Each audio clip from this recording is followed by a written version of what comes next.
Reka mbasuhuze mwe mwese mwahisemo kurikira gahunda za Lemigo TV. N'umwanya w'amakuru mu Kinyarwanda, amakuru hari bwibande ku ngingo z'ingenzi zikurikira. Abanyeshuri biga muri kaminuza y'u Rwanda ishami rya Huye bakomoka mu karere ka Gasabo barasabwa kugira uruhare mu mibereho myiza y'abaturage baka karere. Naho abaturage bo batuye mu murenge wa Gatenga ahazwi nko ku Karambo mu karere ka Kicukiro bo bakomeje gusaba ko bakorerwa umuhanda bakanahabwa imodoka kuko bakora urugendo rurerure bagana aho bategera. Hanze y'u Rwanda mu Burundi imyigaragambyo y'abadashyiye ko Perezida Petero Nkurunziza yitoza ubugira gatatu yageze mu cyumweru cya kabiri. Hari amakuru avuga ko kuri wa mbere abandi bantu babiri bishwe. Naho umunyamabanga wa leta muri Amerika John Kerry we ari mu ruzinduko rw'iminsi 2 mu gihugu cya Kenya aho azaganira n'abayobozi batandukanye kubirebana n'umutekano muke ukomeje kurangwa muri iki gihugu ndetse bakanaganira ku rugendo Perezida Obama hazagira muri iki gihugu cya Kenya mu kwezi kwa gatandatu.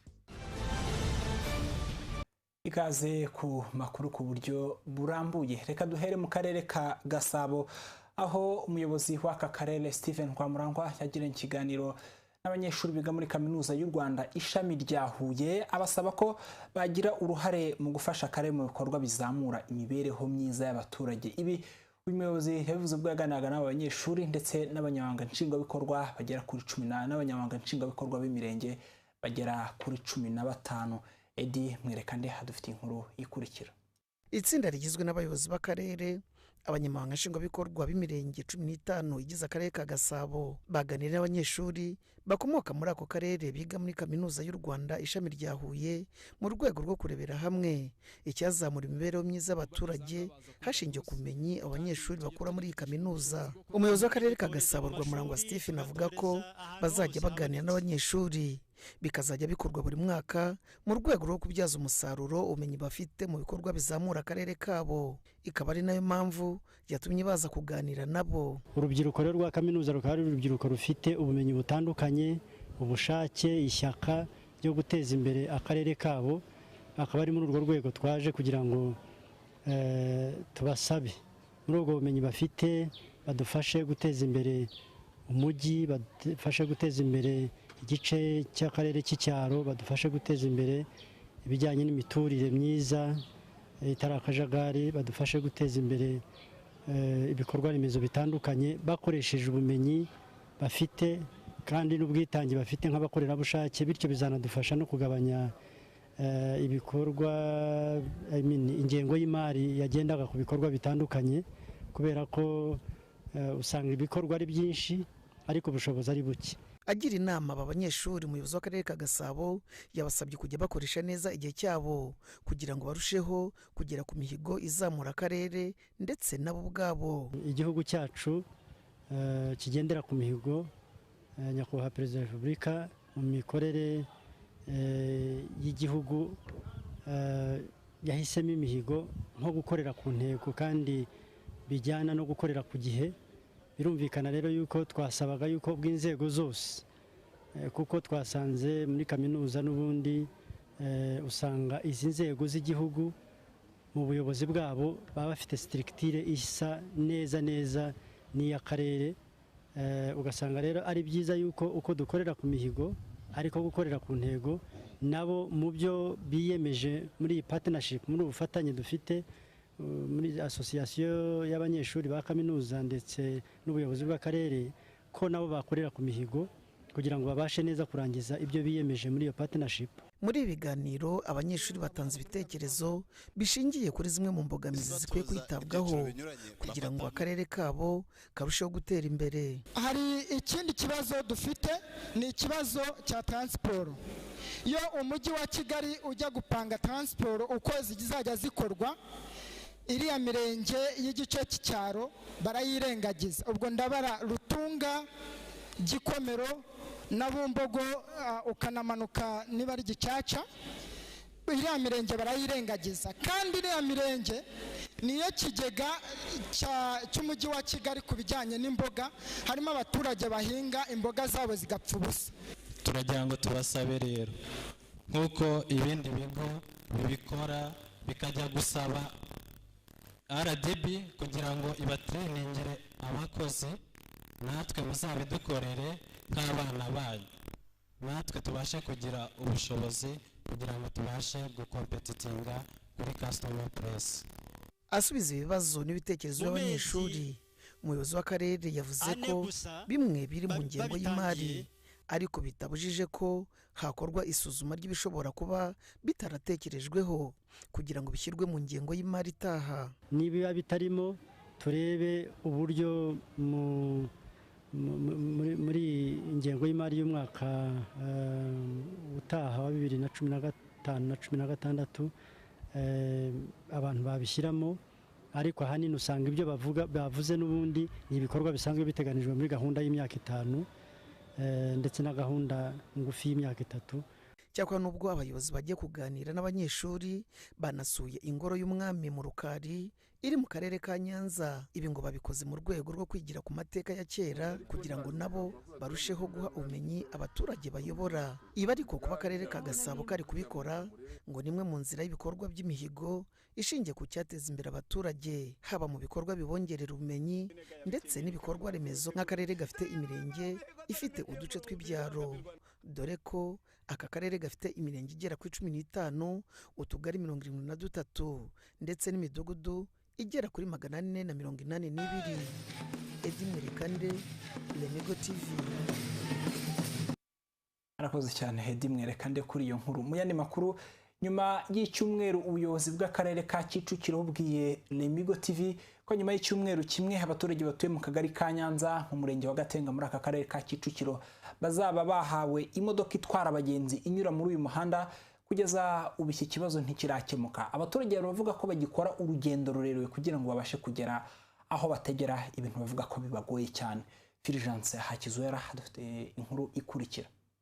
Ngo hari bimwe mu bikorwa remezo nk'amashanyarazi bituma hashyuha ndetse n'ubucuruzi bukaba bwatera imbere, nyamara ngo hari imbogamizi ikomeye ituma abahatuye batahageze ibyo bahashye mu mujyi wa Kigali, kuko ngo bakora urugendo runini rw'amaguru ngo bagere aho bategera imodoka nubwo ari mu mujyi wa Kigali bwose. Ni mu karere ka Kicukiro mu murenge wa Gatenga ahazwi nko ku Karambo. Uko niko abaturage bagaragaza imbogamizi zaho. Bibaza impamvu indi mihanda y'itaka igira amarinya y'amatagisi ariko imurambi ntigire umuhanda ntigire linya ya tagisi. Cyo ni ikibazo.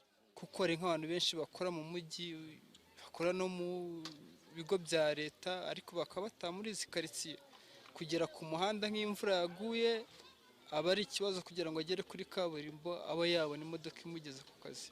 Bisaba gutega moto, rimwe na rimwe ntiziboneke kubera n'umuhanda mubi. Nyuma yo kugaragaza izi mbogamizi kw'aba baturage, ubuyobozi bw'akarere ka Kicukiro bwavuze ko iki kibazo bugiye kugikemura mu gihe kitarenze icyumweru, nyuma yo kuganira n'imwe mu makampani atwara abagenzi. Ni mu kiganiro umuyobozi w'akarere wungirije ushinzwe iterambere ry'ubukungu yagiranye na Lemigo TV. Ndetse tuherutse no kuvugana, twanahanye na gahunda y'uko aha hantu ari buze kuhareba imodoka ari buhashyire umurongo wayo kugira ngo nabo babe babona serivisi n'uburenganzira bwabo kugira ngo babashe guhahirana n'abandi. Nyuma y'icyumweru kirenga, Lemigo TV yagiye kureba niba noneho abaturage bararuhutse kugenda n'amaguru, nyamara ngo nta kirahinduka, imvune iracyari yose nk'uko babyivugira. Kuva aho wazi hariho wabigeze ubonamo hano ntayo. Biragoranye kugira ngo habone imodoka, mbega nta modoka yaje. Dufite urugendo runini cyane, turavunika, urumva n'uteze ni moto nayo kandi kuyibona bikabingorana. Bisaba gutega moto kugira ngo ushyike iyo ujya, kandi uturutse ahangaha za Murambi bisaba ko uramutse ushaka kugenda nk'iyo mu mujyi ujya gutegera iyo ngiyo za Nyanza. Ubwo rero bigasaba ko kuva hano na moto 500. Hagakwiye gukorwa iki ku bwawe? Gakwiye kudukorera ubuvugizi rwose mukadushakira imodoka y'abagenzi. Ku gihe cy'imvura bimeze bite?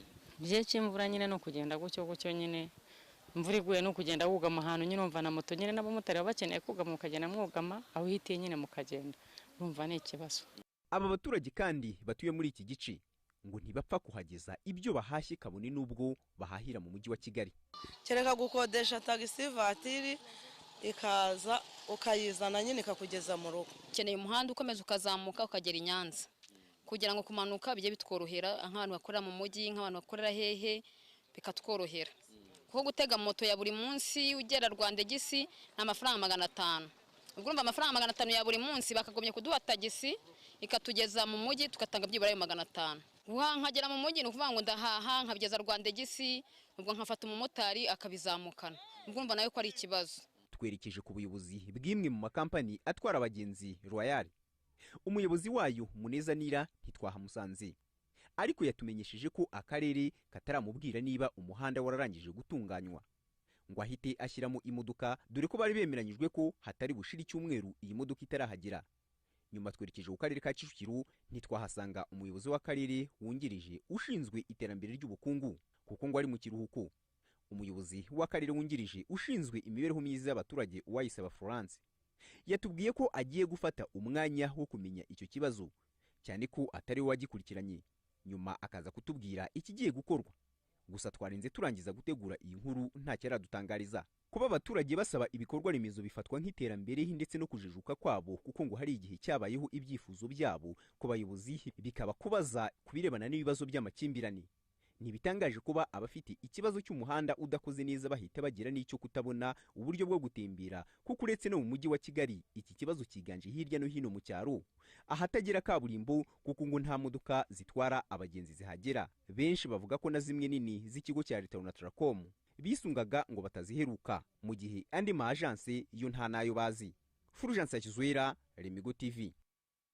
Inkuru ya Fulgence Hakizwera. Tuve mu karere ka Kicukiro niho twerekeze mu karere ka Kamonyi, aho nyuma yo kubura igishoro ngo bihangira imirimo bamwe mu rubyiruko rutuye mu kagari ka Ruyenzi mu murenge wa Runda bavuga ko nta kazi na kamwe baca ku ruhande nubwo kaba katari bubahe amafaranga ahagije. Urubyiruko rwahisemo kwisunga uruzi rwa Nyabarongo mu kureba ko bakuramo amafi ngo byibura abariyo bajya bacuruza babashe kubaho. Anje Pascal Bukize. Ahagana mu masaa 6 z'amanywa z'ukuri wa mbere nibwo Lemigo TV yageraga mu murenge wa Runda akagari ka Ruyenzi hafi hazwi nko ku isoko rya Kamuhanda. Mu kuhagera tukaba twasanze urubyiruko bigaragara ko bategereje akazi. Mu gushaka kumenya icyo bakora twegereye bamwe muri bo batubwira ibyo bakora bitandukanye. Nkora akazi k'ubudengi, iyo nabonye imodoka y'amabuye ndayidengya ndanapakira amabuye byose kuko mfite intege nta kazi nakora. Ahanganje ubundi ikintu nkora dore igare mba ndimo kunyonga nitwarira uturaka n'abagenzi abakaba bari ko kazi. Mu gihe mu Rwanda hagaragara umubare munini w'urubyiruko rwabize n'amatarize, ariko ugasanga ku mpande zombi bataka ubushomeri, Pacifique umwe mu bo twahasanze akaba yavuze ko kwibuka gutwara igare ahanini yabitewe n'uko yacikije amashuri bityo ntiyabasha kuyarangiza kubera ikibazo cy'amikoro. Kuri we ngo nta kandi kazi wabona utarize. Umuntu aba yarize kubera kwiga nta kigenda nta bushobozi, amashuri ukayatakariza hasi ntubashe gukomeza. Nk'ubwo rero iyo utize bose utarize wakora akahe kazi ko kazi karabura. Imwe mu mirimo urubyiruko ruvuga ko rukunze gukora usanga higanjemo cyane cyane gupakira amabuye n'amatafari ku makamyo. Gusa manzi akaba avuga ko hari nubwo ajya akora uburobyi mu gishanga cya Nyabarongo, ariko akaba akunze kubikora mu gihe amazi y'umugezi wa Nyabarongo aba yuzuye muri iki gishanga. Amasamaki araza tukayaroba, twamara kuyaroba tukagurisha tukabona ibyo kurya. Ubwo ngubwo rero iyo uruzi rwagiye tujya gupakira n'amatafari. Amatafari imodoka yo zitabonetse, iyo zitabonetse ubwo ngubwo nyine dukuraho tukabyihora nyine tukarindira ejo cyangwa ejo bundi. Aba baganiye na Lemigo TV bagaragaza ko nk'urubyiruko baramutse babonye aho bakura igishoro byaborohereza kubona icyo bakora, bityo bakaba bakwimura no mu makoperative. Leta y'u Rwanda ifite intego yo ko mu mwaka wa 2017 izaba yagabanije 50% by'umubare w'abashomeri. Kuri ubu mu Rwanda ubushomeri buhagaze kuri 2.4% by'abantu bagejeje igihe cyo gukora. Ibarura ryo rikagaragaza ko bari hejuru ya 63% ari urubyiruko rwo munsi y'imyaka 25. Ange Pascal, Lemigo TV. Ni Lemigo TV mukomeje gukurikira turi umwanya w'amakuru mu Kinyarwanda. Ikigo cy'ubwishingizi gikora mu Rwanda SOHAS cyatangije ku mugaragaro serivisi y'ubwishingizi bwo gushyingura ndetse n'ubwishingizi bukomatanyije bw'abakozi. Uhagarariye igice cya SOHAS V avuga ko ubu bwishingizi bufasha umukozi mu bibazo bitandukanye ndetse ko ari igisubizo ku mukozi n'umuryango we mu gihe yitabye Imana. Bogar Sebushishi. Iyo umukozi ukorera ikigo runaka yitabye Imana bikunze kugaragara ko imibereho myiza y'ubuzima bw'umuryango ihagarara cyangwa hakabaho impinduka. akaba ariyo mpamvu ikigo cy'ubwishingizi gikorera mu Rwanda cya Soras cyatangije ku mugaragaro ubwishingizi bukomatanyije bw'abakozi ndetse n'ubwishingizi bwo gushyingura. Ubwishingizi bukomatanyije bw'abakozi bukaba bwari busanzwe buriho, gusa agashya bazanye akaba ari uko buzajya bufatwa n'abakozi bo mu bigo bya leta. Umuyobozi wa Soras V avuga ko ubundi ubu bwishingizi babucuruzaga mu bigo byigenga, kuri ubu bakaba barongereyemo kuba banabucuruza mu bigo bya leta. Akavuga ko nyuma y'uko bigaragaye ko mu bigo bya leta bitagiraga ubu bwishingizi babutunganije ku buryo bwongerwamo.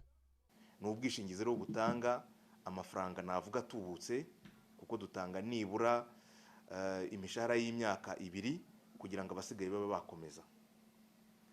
Ikindi ni ubwishingizi butanga nanone ingurane iyo umukozi aramutse avuye ku kazi, aramutse atakaje akazi kubera impanuka, kubera uburwayi. Nababwiye ni ubwishingizi butwubatse neza ku buryo abakozi ba leta babasha kubufata. Mwakwibaza muti ni kubera iki? Kuko twasanze leta idafata mwe n'ubwo bwishingizi ku bakozi bayo, twaravuze ngo reka noneho tubutunganye ku buryo nabo babufata. Twabutunganyije gute rero? Ubu abakozi bishyira hamwe bagakora igroupe, barangiza bakajya bishyura buri kwezi. Uretse ubu bwishingizi bw'abakozi bukomatanyije, mu kigo cy'ubwishingizi cya Soras bashyizeho ubundi bwishingizi bwo gushyingura. Ubu bukazajya bufasha umuryango wa nyakwigendera nyuma y'uko yitabye Imana. Umuyobozi w'ishami rya Soras V akomeza asobanura ko ubu bwishingizi bwihariye kubera ko hari ibindi bice byinshi bashyizemo. Akavuga ko ubu bwishingizi budasaba ko umuntu aba ari umukozi, kuko n'umuntu ku giti cye yabufata. Ubundi bwishingizi bwa kabiri ni ubwishingizi bwo gushyingura. Murazi n'ubwishingizi butangiye kumenyerwa mu Rwanda, ariko noneho ukuntu twabukoze ni ubwishingizi budasanzwe. Kubera iki? Ni ukubera ko ubwishingizi bwo gushyingura bwacu tubasha gutangamo ibintu byinshi. Icyambere, murazi iyo umuntu yatakaje umuntu hari ugushyingura urya munsi, kwishyura ibijyanye no gushyingura urya munsi, birimo kwishyura imva, birimo transport, birimo gukaraba. Noneho twongeyeho ikindi kintu. Icyambere twongeyeho nuko no gukura ikiriyo nabyo turabyishyura. Ikindi twishyura, tubasha kwishyura nanone ibyo bita coming out of mourning, ni gukura ikiriyo, ndetse tukabigerekaho n'andi mafaranga dutanga mu gihe cy'amezi 6 kugira ngo wa muryango wagize ibyago ubashe kugumya kwisana 200 buri kwezi mu gihe cy'amezi 6. Kuko murabizi kirya gihe abantu baba bakimusura, umuntu baba bakiza kumureba, abatari yamenyera wa muntu yatakaje. Dutanga 200 tukamara amezi 6 tubitanga. Ikindi twashyizeho, muzi ko hari imiryango igira umuco mwiza wo kwibuka abantu babo bitabye Imana. Nyuma y'umwaka kuri ya tariki bakamwibuka. Twashyizeho rero nanone kuba twafasha umuntu kwishyura cya gihe za dépenses zijyanye no kwibuka umuntu we. Ibyo nabyo tukabikora, biterwa nuko twumvikanye n'umukiriya wacu bitewe n'ubwo bwishingizi yafashe. Uretse ubu bwishingizi buvuguriye bwatangijwe mu kigo cy'ubwishingizi Soras mu rwego rwo kujyana n'iterambere, aho nyinshi muri serivisi zisigaye zitangwa hifashishijwe ikoranabuhanga. Ubu muri Soras ushobora kureba uko ubwishingizi bwawe buhagaze wibereye mu kazi kawe cyangwa uri mu rugo biciye ku rubuga rwa Soras. Umuyobozi w'ikoranabuhanga muri Soras avuga ko ibi byorohereza ababagana mu kunogerwa na serivisi babaha. Ikigo cy'ubwishingizi Soras kikaba cyaratangiye ku itariki ya 15 Ugushyingo mu mwaka w'1983. Kikaba gitanga serivisi z'ubwishingizi bwaba ubw'ubuzima, inkongi z'umuriro, ibinyabiziga ndetse n'izindi. Boga Sebushishi, Lemigo TV. Boga Sebushishi turamushimira we kuri iyo nkuru. Noneho reka tugane no mu yandi makuru havugwa mu Rwanda, aho bamwe mu bahoze bakora ubucuruzi bw'akajagari muri gare ya Nyabugogo bakaza kwibaruza bagahabwa umwenda w'akazi. Ubu noneho bavuga ko ubucuruzi bwabo bugenda neza. Gusa ku rundi ruhande bamwe mu baganiriye n'umunyamakuru wa Lemigo TV bambwiye ko batigeze bamenya igihe bagenzi babo babaruriwe. Hoze Nishimwe arakomeza.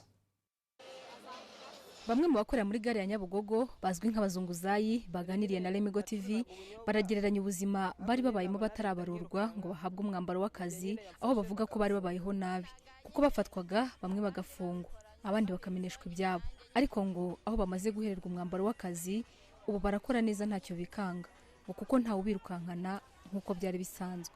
Mbere nyine nacuruzaga ubunyobwa ariko nyine nabona leta nkirukanka mu gihe nyine yamfashe bakamfunga, byatumye ncuruza ntuje nayo nkore nkabona ntuje nkaba ngubu ntago bamfata ngo bamfunge. Ubu rwose nta kibazo ndakora, nta kibazo, nta kindi bisaba uretse nyine gusora nyine amafaranga baba bagusabye. Hari abasora 1,000 na 400, hari n'abasora 800. Nyamara ariko nubwo hari abavuga ko bishimira uburyo basigaye bakoramo, hari n'abandi bavuga ko batazi impamvu bafata bamwe abandi ntibabafate ngo kuko nabo babangamiwe n'uburyo bakoreramo, aho ngo bamburwa ibyabo abandi bakamburwa ubusa kandi ngo bakamburwa n'abantu batazi n'abari bo. Banadutesha agaciro byo ugasanga batwambitse ubusa hano ku gasozi ngo nituvemo kandi harimo benshi pe, imisoro yananiye 1,000 cya buri munsi burya bari menshi.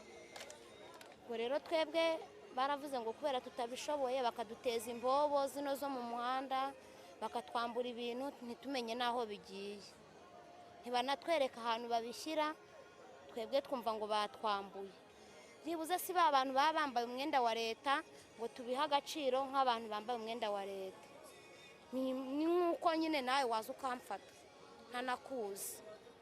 Rero nyine numva ko twebwe nyine nk'abantu mwatuvugira, wenda natwe niba ari amakoperative bashaka ko tujyamo tukayajyamo, ariko ntibibi bintu tutazi natwe.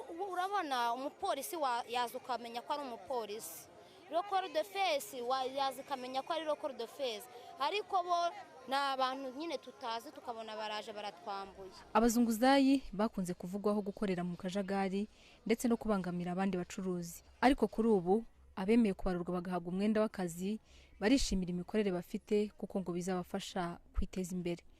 Rose Nishimwe, Lemigo TV. Mukanya na makuru avugwa mu mahanga, turareba ibyiriyo bivugwa mu Burundi aho imyigaragambyo yafashe ikindi cyumweru cya kabiri, turareba ibivugwa muri Nepal n'ahandi, ariko mbere yaho reka dufate akaruhuko ko kwamamaza. Nimujye kure.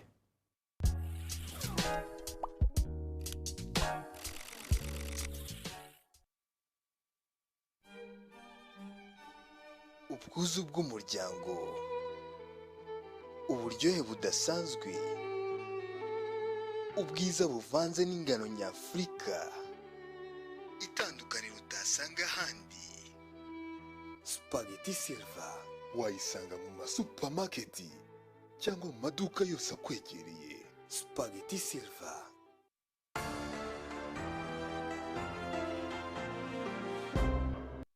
Nkuko nari maze kubabwira, reka duhere mu Burundi aho imyigaragambyo yabashyiye ko Perezida Petero Nkurunziza yitoza ubugira gatatu kuri uyu wa mbere yinjiye mu cyumweru cya kabiri. Amakuru aturuka i Burundi aravuga ko hari abantu 3 baguye muri iyi myigaragambyo, abandi barakomereka.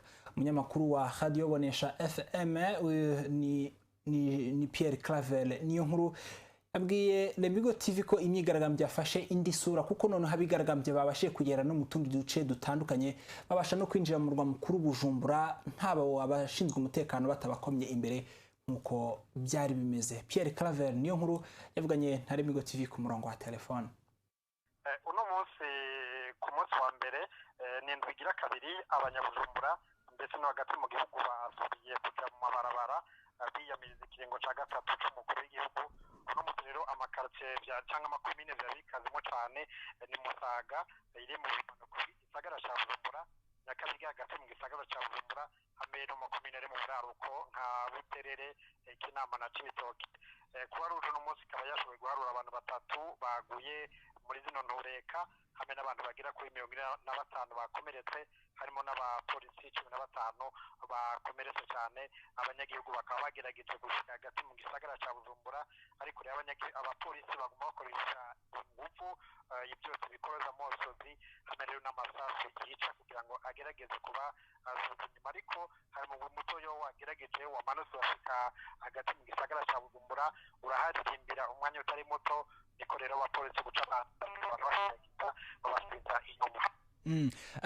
Numvisha uvuga uduce twinshi noneho twari twabereyemo imyigaragambyo birasa naho noneho yakwiriye niba navuga ko hafi igihugu cyose. Sinavuga ko ari igihugu cyose ariko mu gisagara cya Bujumbura ni hose no hagati mu gihugu ariko ibice bimwe bimwe byatandukiriwe mu ntara ya Bujumbura, mu ntara ya no muri ntara ya Mwaro. None ko kuwa gatandatu ushize Minisitiri w'Ingabo yari yavuze ko igisirikare kitazashyigikira abantu barenga ku masezerano ya Arusha, iryo jambo urabona hari ikintu ryaba ryahinduye kubigaragambya? Ijambo Minisitiri w'Ingabo yavuze ku munsi wa gatandatu heze niryo ryahaye ingufu abigaragambya cyane uno munsi, kuko Minisitiri yavuze ko igisirikare kidashyigikiye guhonyanga amasezerano ya Arusha.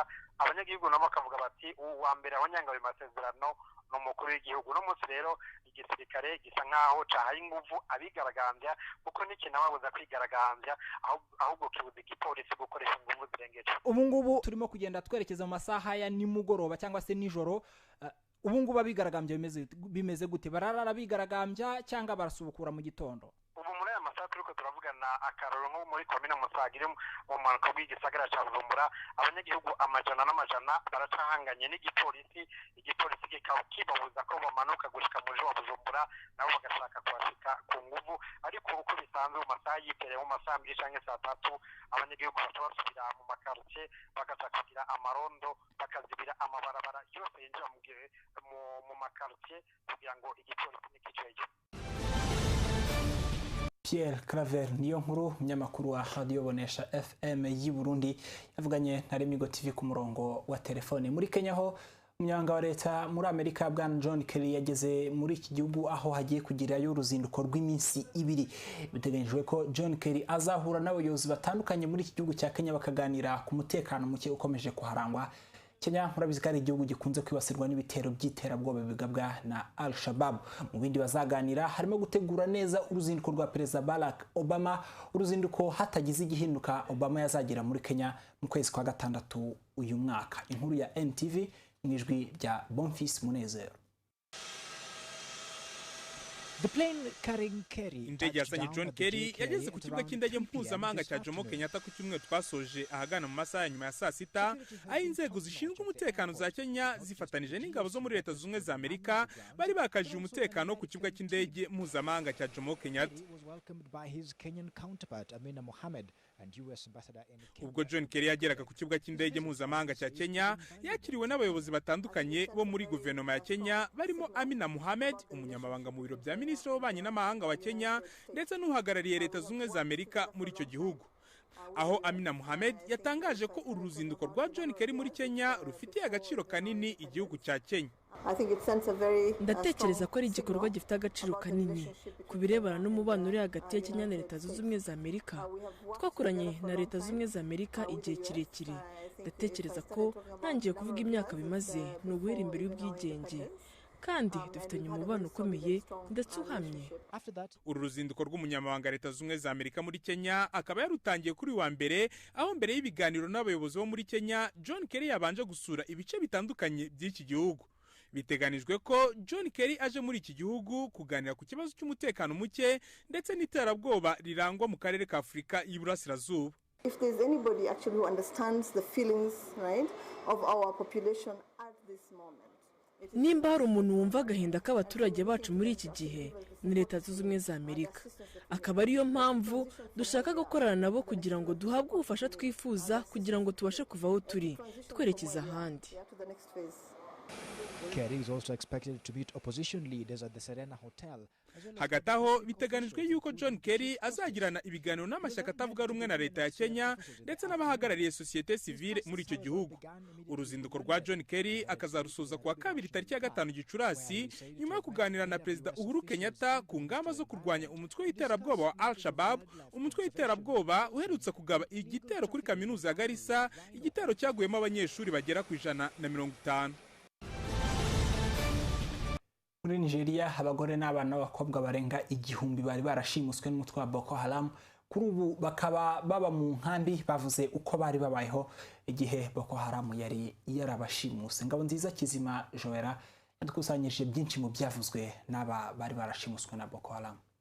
Igisirikare cyo muri Nigeria cyashyize ahagaragara amashusho yafatiwe mu ndege batangaza ko abarwanyi ba Boko Haram bahunze ubwo igisirikare cyageragezaga kubirukana mu ishyamba rya Sambisa. Nk'uko byakomejwe bitangazwa n'igisirikare cya Nigeria, babashije kurokora abagore n'abana 1000 bari mu maboko y'abarwanyi ba Boko Haram mu cyumweru gishize. Abo bagore n'abana bajyanywe mu nkambi y'impunzi aho bagiye bavuga ubuzima babayeho barashimuswe na Boko Haram. Bakomeza bavuga ko abagabo ndetse n'abahungu bakuze bishwe. Lami Musa n'umwe mu bagore bari barashimuswe yagize ati, baranjyanye ngo njye kurongorwa n'umwe mu bayobozi ba Boko Haram.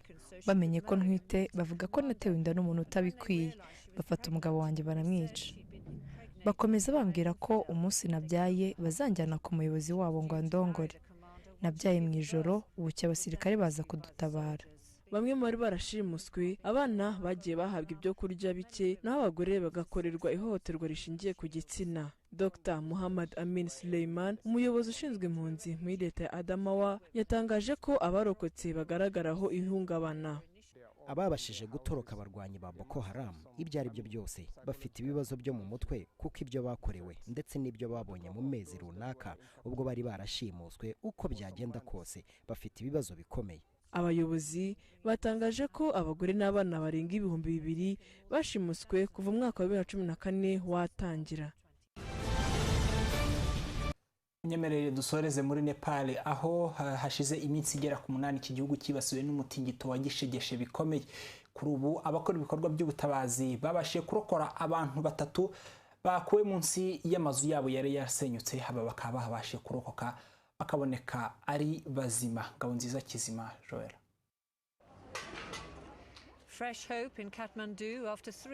Icyizere gikomeje kwiyongera mu mujyi wa Kathmandu aho abantu 3 bakuwe munsi y'amazu yabo bagihumeka nyuma y'iminsi 8 habaye umutingito ukomeye mu gihugu cya Nepal. Byafashwe nk'ibitangaza ubwo bari hagati y'amazu yasenyutse ndetse n'abantu bapfuye. Umubare w'abantu bapfuye mu mutingito ukomeje kuzamuka, ubu ukaba umaze kugera ku 7,000 nyuma yaho imibiri 50 nayo yabonetse mu majyaruguru. Ubwo amahanga akomeza gutanga ubufasha mu gihugu cya Nepal, ubu ubufasha bukabubutswe ku kibuga cy'indege. Umuryango w'ubumwe bw'abibumbye bwasabye leta ya Nepal koroshya uburyo ibikoresho byakwinjira mu gihugu kuko ari bimwe biri kuba imbogamizi bigatuma abakeneye cyane ubufasha batabona uko bikwiye.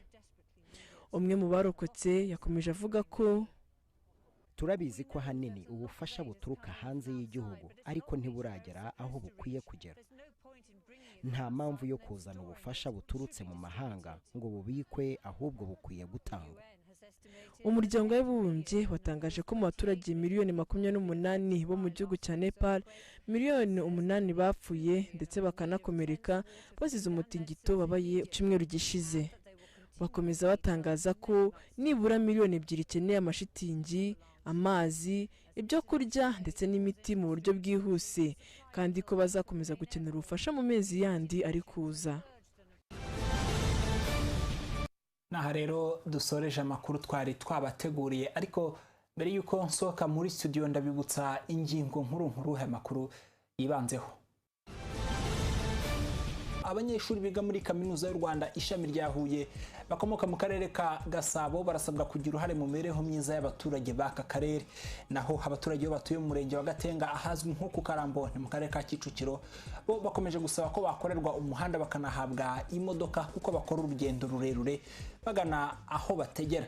Hanze y'u Rwanda mu Burundi imyigaragambyo y'abadashyigikiye ko Perezida Petero Nkurunziza yitoza ubugira gatatu yageze mu cyumweru cya 2. Hari amakuru avuga ko kuri wa mbere abandi bantu 2 bishwe, naho se umunyamabanga wa leta muri Amerika John Kerry we ari mu ruzinduko rw'iminsi 2 mu gihugu cya Kenya aho azaganira n'abayobozi batandukanye kubirebana n'umutekano muke ukomeje kurangwa muri iki gihugu, ndetse bakanaganira ku rugendo Perezida Obama hazagira muri iki gihugu cya Kenya mu kwezi kwa 6. Izina rero ry'itsinda ry'abanyamakuru bafashe gutara no gutunganya aya makuru ndetse na equipe technique yadufashe ngo aya makuru abagereho anoze. Tubashimiye kuba mwabanye natwe, turarekera kuza komeza kunegerwa na gahunda za Lemigo TV. Mwahisemo neza.